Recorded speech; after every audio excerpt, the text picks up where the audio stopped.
భర్త: కాంతం, సమస్యలన్నీ చుట్టుముట్టాయి. ఏం చేయాలో అర్థం కావడం లేదు. భార్య: అయితే నాతో కలిసి సీరియల్స్ చూడండి.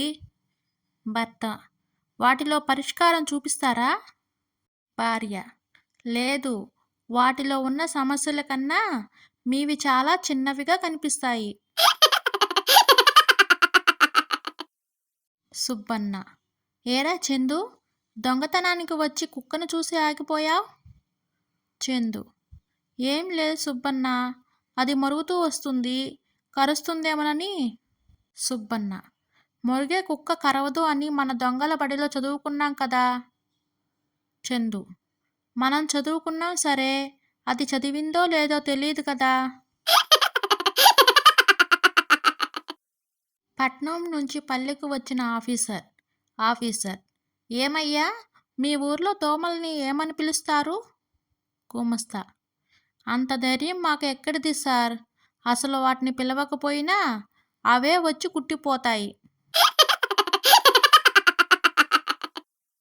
సుకన్యకి ఆపరేషన్ చేయడానికి సిద్ధమవుతూ, మీ వయసు ఎంత మేడం అని అడిగాడు డాక్టర్. సుకన్య: నా వయసు 22 డాక్టర్. డాక్టర్: నిజం చెప్పండి, మీ ఏజ్ని బట్టి మీకు ఇవ్వాల్సిన డోస్ ఉంటుంది. సుకన్య: అయితే 32 డాక్టర్.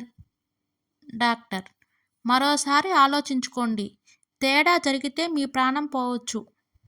సుకన్య: 50 డాక్టర్, ఇదే ఫైనల్.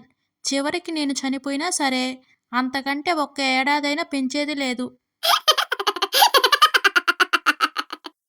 టీచర్: ఏరా బంటి, స్కూల్కి ఎందుకు లేటుగా వచ్చావు? బంటి: ఇంట్లో మా అమ్మ మా నాన్న గొడవ పడుతున్నారు టీచర్.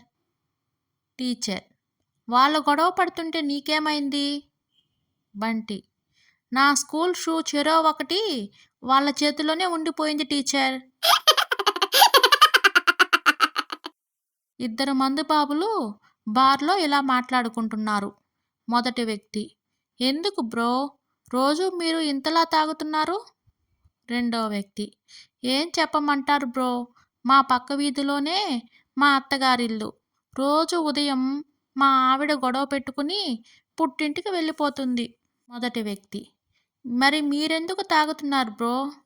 రెండో వ్యక్తి: ఏం చెప్పమంటారు బ్రో, ఇంట్లో ఏ చిన్న గొడవ జరిగినా మా అత్త ఇంటి వాళ్ళు మొత్తం వచ్చి మా ఇంట్లో తిష్ట వేస్తున్నారు.